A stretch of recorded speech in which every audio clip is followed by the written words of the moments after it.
Book of Nightmares, Volume 3, Apocalypse. This is from my Book of Nightmares. It is a rough draft, so you might hear pauses or me editing the text. Because of the graphic nature and coarse language,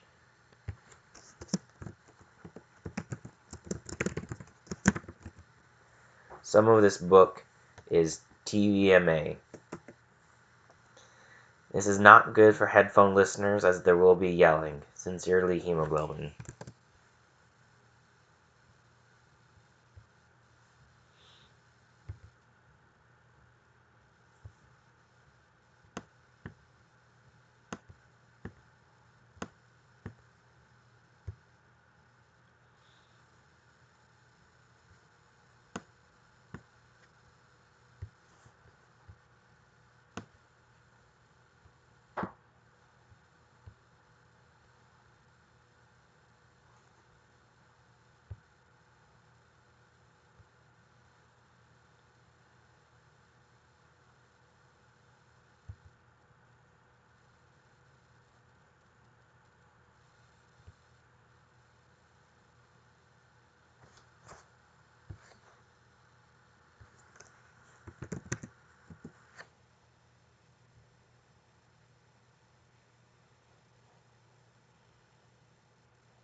Beginning quote. Now before acting, beginning quote. Know before acting. When in doubt, be willing to face the consequences. The rising moon, through all the ash and smoke clouds, appears ominously red, like the red cracked arroyo. The nights of time appear with a whirl of wind and a loud thunderous clap.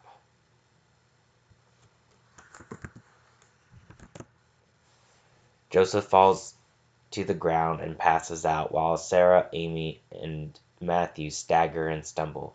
Ayla looks at the others, says with a twirl of her black cloak and long strands that connect to her hood, "Good thing I've been practicing," says as a cocky smile grows on her face. From behind his hood, Timmy reprimands, "Let's not get arrogant, number 4, to remind Ayla of her place. Looking over his knights, he firmly says, "We have a mission to do." But as he says these last words,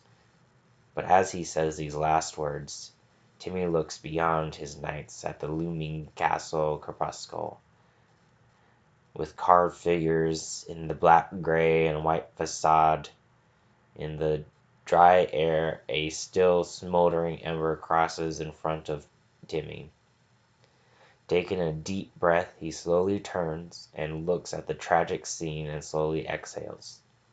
Staring at the hole in the dead tree, he asks, "Why did I allow this to come to pass?"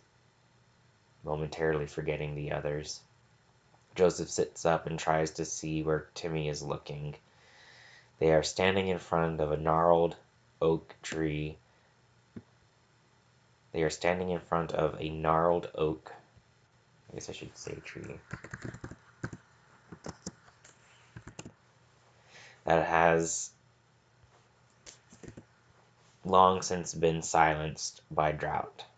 This tree, which stands in front of the once great river, marks the intersection of a side road with the main road which leads in and out of town. The air carries a distinct smell of sulphur. To his left, Castle Corpuscle of the Overlord, ruler of this main. The looming tower was once a symbol of hope, but is become twisted and gnarled, not unlike the tree that stood before them. Ahead of them is a road that leads them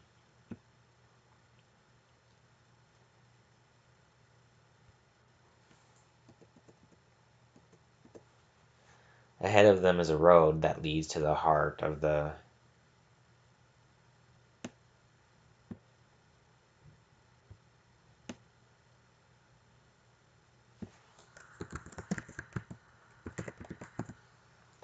Ahead of them is a road that leads to the heart of the territory of traders, passing closely to the tower.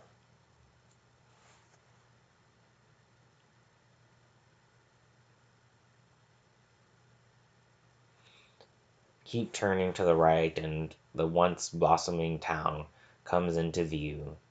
There are no welcome crowds, nothing blooms, and no children playing. Not even a transport vehicle can be seen moving in the township. Only the wind stirring the dust off the cracked clay can be seen, and a raven can be heard in the distance. Timmy looks down and notifies Joseph and says, "Are you feeling better?" Joseph blushes, gets up, and dusts the clay off his long black robe. "Quite," Joseph replies as he gets up and he raises his eyebrows to smile. "Then onward," Timmy says, and starts at a brisk pace on the rightward path towards the eerily still town. How much work we have to do. "Excuse me," Amy says, causing Timmy to turn on his heels and suck his teeth. "What work needs to be done? Why don't we just go up to the tower and," quoting Timmy and his mannerisms, "kill the rabid dog?" As we all know, efficiency is the best path. However, we must dismantle Michael's forces before doing this, Timmy says while raising his left eyebrow. "I must rebuild my rapport with the people of this township. If I do not do this, they will have no reason to believe I will protect and nurture them."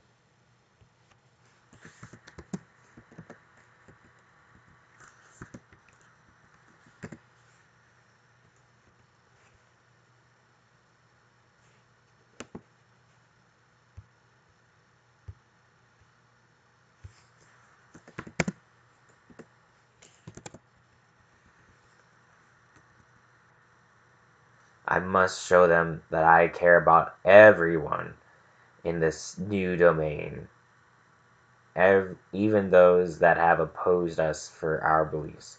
Otherwise, they will not accept the new ruler of this territory."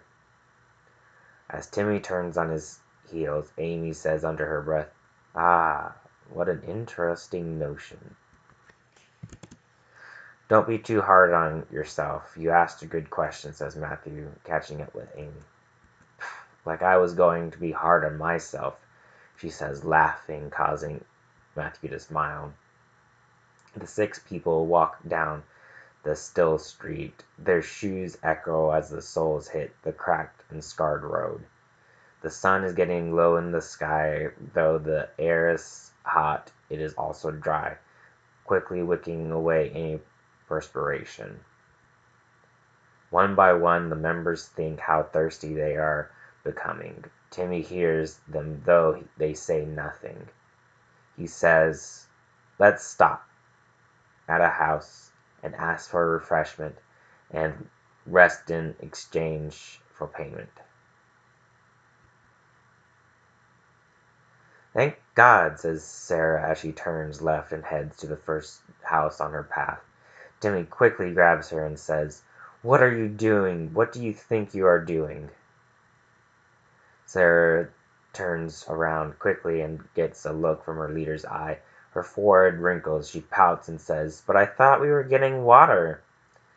"Not from that house," Timmy says, and points at the Victorian-style house with the picket fence.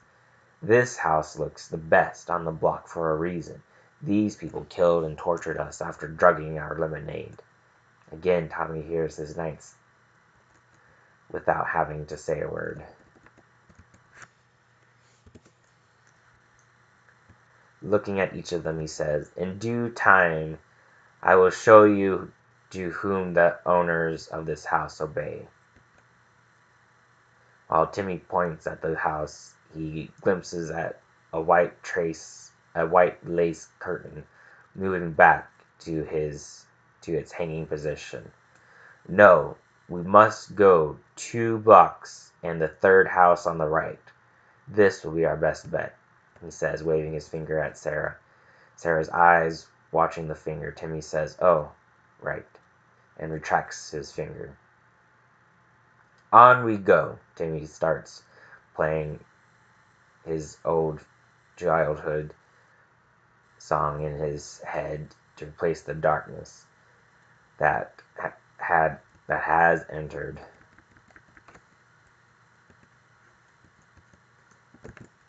his head. He cannot keep himself from whistling the happy song.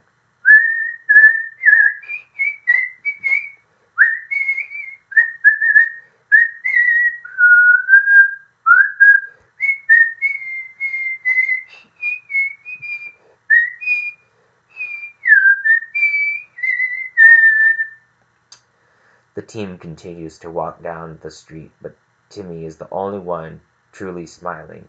Ayla is walking to Timmy's left and looking with a watchful eye at all the houses. Joseph and Sarah are behind and to her left, Amy behind and to the right of Timmy, and Matthew is behind her. Likewise, with a song in his head, Timmy continues in time with the tune in his head facing the setting sun. Timmy continues in time with the tune in his head facing the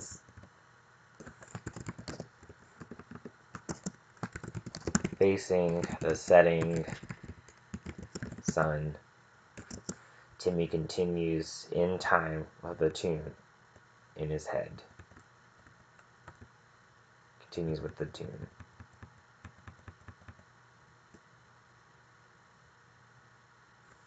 Continues in time with the tune. Facing the setting sun, Timmy continues in time with the tune. The happy tune.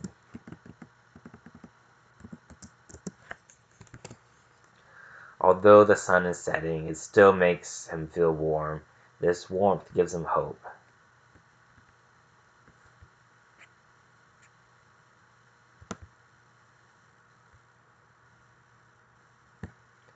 Chapter 3: The Arrival. Beginning quote. Know before acting. When in doubt, be willing to face the consequences.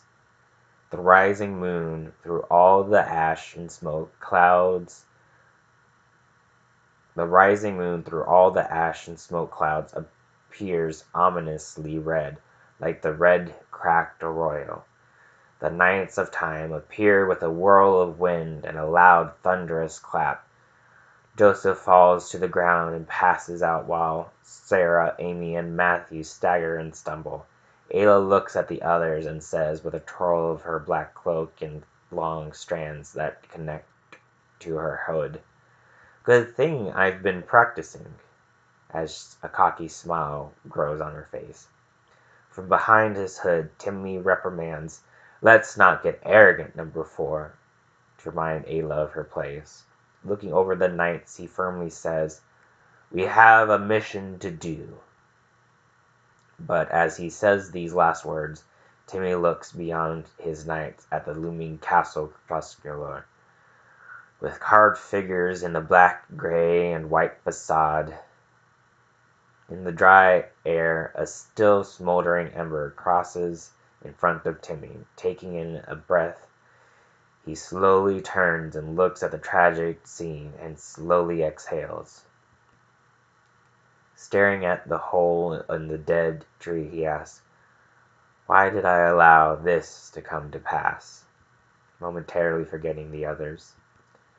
Joseph sits up and tries to see where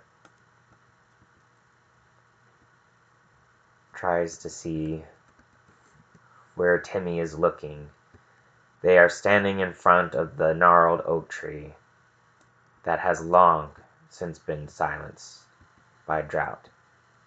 This tree, which stands in front of the once great river, marks the intersection of a side road with the main road which leads in and out of town. The air carries a distinct smell of sulfur. To his left is Castle Russell of the Overlord, ruler of this domain. The looming tower has once been a symbol of hope, but has become twisted and gnarled, not unlike the tree that stands before them. Ahead of them is a road that leads to the heart of the territory of traders, passing closely to the tower. Keep turning to the right, and once blossoming town comes into view. There are no warm, welcoming crowds, nothing blooms, no children playing. No welcoming clouds, there are no children playing. Not even a transport vehicle can be seen in the township. Only the wind stirring the dust off the cracked clay can be seen, and a raven can be heard in the distance. Timmy looks down and notices Joseph and says, "Are you feeling better?" Joseph blushes, gets up, and dusts the clay off his black robe. "Quite," Joseph replies as he gets up and as Joseph gets up and as Joseph replies as he gets up and raises his eyebrows and smiles. "Then onward," Timmy says, and starts at a brisk pace on the rightward path towards the eerily still town. "We have much work to do." "Excuse me," Amy says, causing Timmy to turn on his heels and suck his teeth. "What work needs to be done? Why don't we just go up to the tower and," quoting Timmy and his manager, "kill the rabid dog?" As we all know, efficiency is the best path. However, we must dismantle Michael's forces before doing this.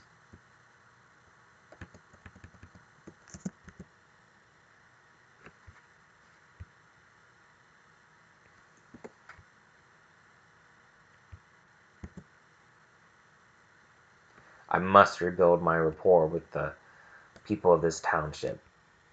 If I do not do this, they will have no reason to believe me.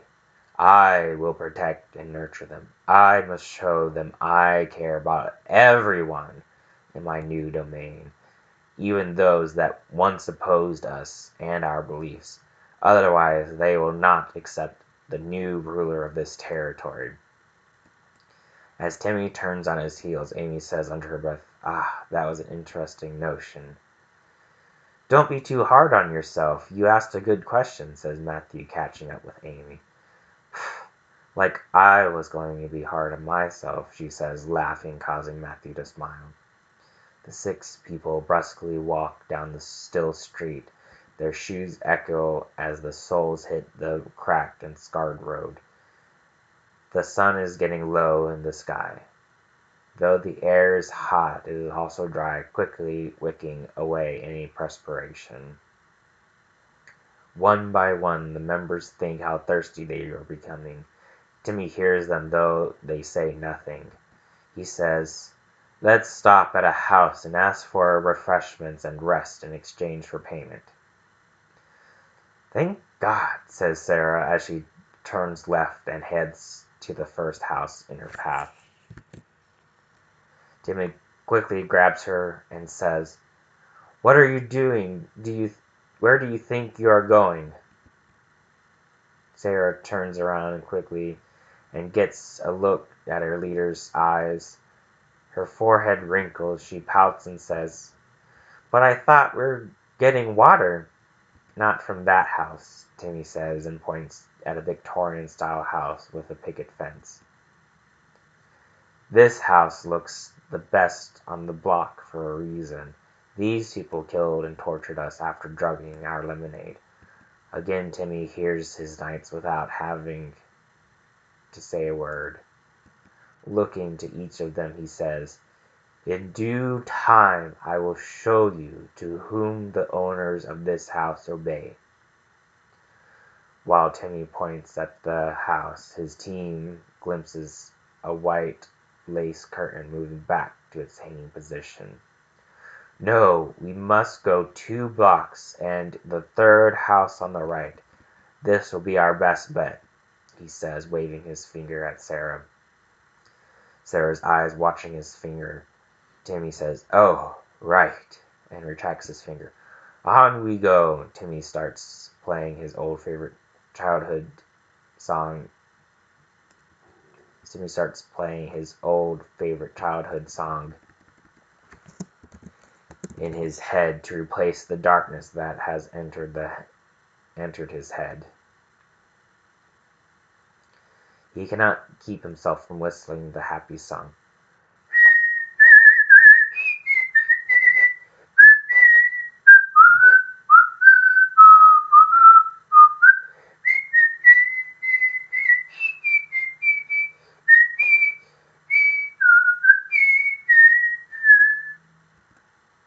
The team continues to walk down the street, but Timmy is the only one who truly